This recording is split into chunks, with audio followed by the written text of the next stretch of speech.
everyone, welcome to our episode today about the sexual harassment. I'm the host, Tu, and today we have the two guests. They're from the Hanu University and they do the research about the sexual harassment, so I'm pretty sure that they will give you basic and fundamental knowledge about this phenomenon. So, can you introduce a little bit about yourself? My name is Thuy and I'm currently studying at the Faculty of International Studies of Hanu University. I'm Luang and I'm currently a student at the Faculty of International Studies, Hanu University. And today we will tell you a little bit what we have done research about the sexual harassment. I want to ask you about how can sexual harassment be understood? According to the Equal Employment Opportunity Commission, the sexual harassment includes the unwelcome sexual advances, the request for sexual favors or other verbal or physical harassment of a sexual nature when the submission to or rejection of this conduct explicitly or implicitly that affects the individual's employment or unreasonably interferes with an individual's work performances and or create a intimidating, hostile or offensive work environment. So, how did this regulated in the law in Vietnam? According to the Labor Code of Vietnam, sexual harassment is any sexual behavior by one person towards another that is unwelcome or unaccepted by the person. According to, in reality, more than 87 of the women have experienced sexual harassment every day, including being polite and aggressive to rape. So this statistic is more higher than in India, Cambodia, Bangladesh, or many corners of the world that we can explore it. And according to the surveys and the public policy, 81.4% of the respondents they claim to have faced sexual harassment at least once in their life. And they claim that they were sexually harassed every day and frequently. It's sad but true when just some of the victims talk to their families and government locals. For most of the cases, the victims are afraid to share their private stories about sexual harassment. That's right. Actually, I used to be the victim of the sexual harassment, but actually, I really didn't share it with anyone, or even my families. So, do you mind we ask you about the circumstance that you have to face with? Yes, of course, because it's happened for too long. If memory served, it is 3 or 4 years ago when I have to grant to the study in the city center. It's pretty far from my home, and I use the electric bicycle. So when I come completely close to my home, yes, the power is run up the power, so I can go fast. And at that time, a stranger man, come closer to me, and I don't know, it is in the middle of the winter, it's really cold, but he just wear the shorts, and he how to say he just come close to me and hold this stick. Oh my God. And show it for me. At that time I just pray. The one thing that I just do is pray for that I can come home safely. And it is my story. It affected me a lot at that time, but now I think a little bit relieved because I just do some kind of this healing by myself. And from my point of view, in my case, it is the really traditional way of the sexual harassment. But nowadays, with the advance of the technology, we have more certificate ways that they can create the sexual harassment behavior. Is that statement true? Recently we have the case of Chobui, the model Chobui as a typical example. What the case happened on June 23, if I remember correctly. The model Chobui with her crew had a fitting session at the famous studio called Wigo in District 3 of Ho Chi Minh City. And before arriving, the production team had already checked all the rooms that could be used for changing because there are plenty of cameras. So the bathroom was chosen as the safest place.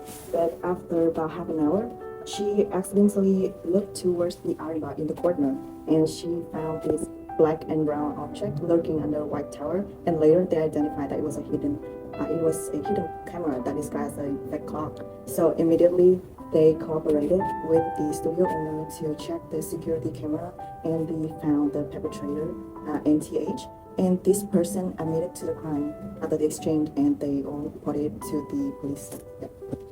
It's really terrible. So how did the case affect her? Cho Hui herself during the entire incident was filled with terror and insecurities.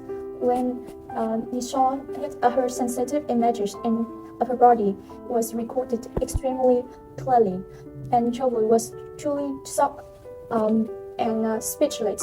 She could not imagine how those images could be used and what would be the consequences of it. And fortunately, after struggling, she has come down and gathered all of her courage to raise the voice and control the perpetrator. And according to some scientific article, sexual harassment has many negative consequences. First of all, related to mental health issues, people who have to face with sexual harassment could have traumatic depression, sleep disturbance or nightmares, with physical health effect. Because of physical violence or assault, the people have to face with sexual harassment, have to confront with physical injury and cause distress. So when we look at the report of the book, the cause of sexual harassment is categorized as the gender-based violence and affects individuals or genders, race, ages, and backgrounds. So sexual harassment is above all a manifestation of power relations. Women are much more likely to be victim of sexual harassment because of they are weaker than men. They lack of power and they are in more vulnerable and insecure positions. A lack of self-confidence, or even have been socialized to suffer in silence. So can you explain these concepts more? From my point of perspective, men are raised with mature beliefs such as real men pinch bottoms, or the girls were made to hug and kiss, and the more the merrier. They often carry these social values into the workplace, and as a result, they may treat their female colleagues inappropriately. And many of these men even believe that women view the harassment as a compliment. But many women, they have been raised to believe that real women look sexy, and that being popular with men is a great success, or pleasing men is the ultimate goal of women. And this may create the impression that they encourage the sexual abuses at work, which is typically unintentional. Some women, they comply because they view sexuality as one source of power. They are a small minority, according to a study, but their actions also incite the harassment of other women. And because of some traditional gender norms in Vietnam, women often believe that they are dependent on men or inferior to men, so they are unassertive. Therefore, it's difficult for them to deal with such a bad behavior of the men. And moreover, women are often vulnerable, who often worry about being victimized or being being looked at their job or their behavior, because they have to face with sexual harassment and they raise the voice for it. And moreover, even women themselves don't protect each other. Women who have to face with sexual harassment may not be accompanied by other women because they often look at the women behaviors and think that because they behave like this, they are dressed like this, so they have to face with such this bad situation. And because of that, women may feel that they are blamed, or they may be hesitant to come forward and raise their voice to this situation. Yeah, but the sad thing is people often blamed for the victims. The sentence "no smoke without the fire" is really the popular in the Vietnamese mindset. In this case, the victim is the fire, which is similar to having the open signals. The fire has created the opportunity for smoke, which is being harassed. With this understanding, the victims will be blamed. So they may infer that the victim must have behaviors such as wearing the tight clothes, wearing the short clothes, or silence, giving the green light.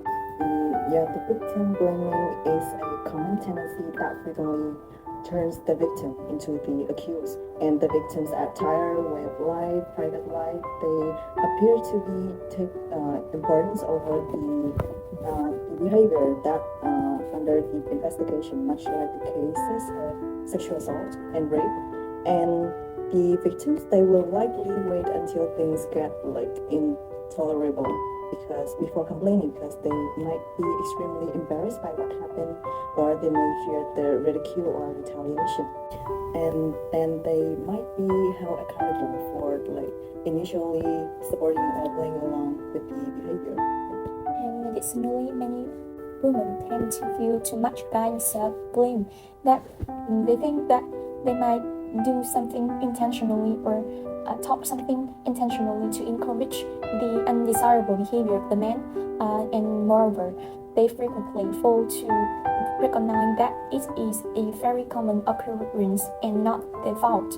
If they avoid talking about it of, because of embarrassment or fear.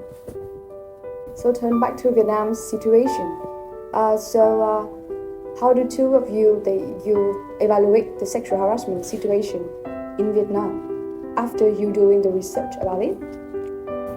Yeah, we have the research by the Institute for Social Development Studies conducted in 2018 in four provinces in Vietnam, and they found that up to 60% of adolescents, they from secondary school to university levels, they had experienced like at least one instance of sexual harassment.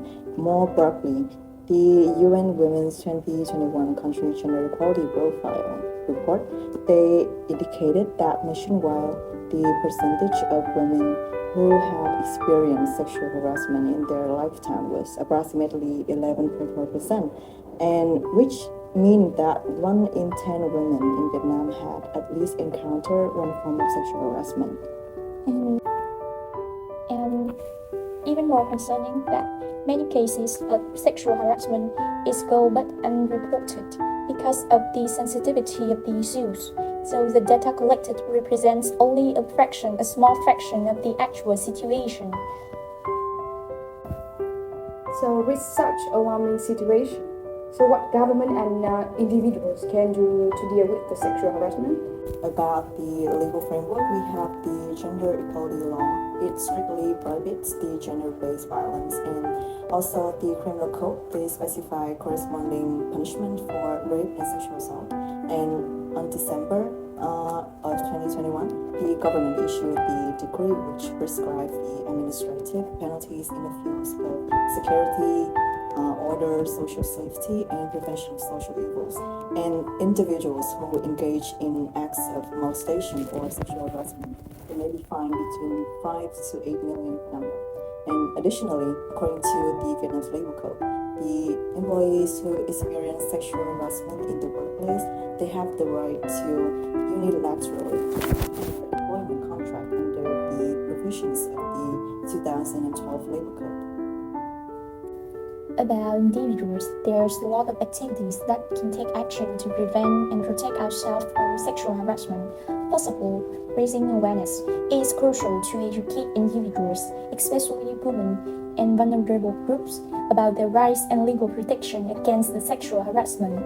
This knowledge can empower them to report incidents and respond effectively in unwanted situations.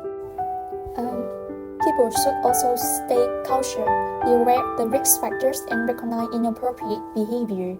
Setting personal boundaries and refusing unwanted advances is essential for personal safety. Moreover, we should utilize self-defense tools, carrying items like alarms, floodlights, and keychains that enhance one's ability to respond to threats. Recognize the risks, the surveillance risks, be aware of potential hidden cameras in private spaces, such as hotels and dressing rooms, can help protect personal privacy. Besides that, speaking up is really crucial. Encouraging open discussions about harassment is not only addresses the immediate incidents but also send a clear message that such behavior is unacceptable. This can foster a supportive community where victims feel empowered to come forward And we have another solution is support networks. That with accessing to the resources, the victim should be informed about the valuable support services, such as the local police, the school or the workplace administrations, youth unions, HR departments, and the labor unions. So knowing where to seek the assistance is crucial for creating a safer environment. For example, we have the hotline to support the people who suffer from gender-based violence, including the sexual harassment, call đường dây nóng hỗ trợ người bị bạo lực giới. The number is 024 3333 5599. While it is obvious that sexual harassment is a alarming issue that many groups of people, especially the vulnerable group of people, have to face nowadays, so it is crucial for us to raise awareness to protect ourselves, and the communities should join hands to protect the vulnerable groups and people should change their minds to protect people out of sexual harassment. And there is always the hotline that people can seek for help and support. So thank you for your really useful knowledge that you shared today for my audience. So that is the end of our episode today, the end of the postcard in this week. Thank you for your listening, and don't forget to click to the subscribe to our channel. So thank you so much. See you again in the next episode.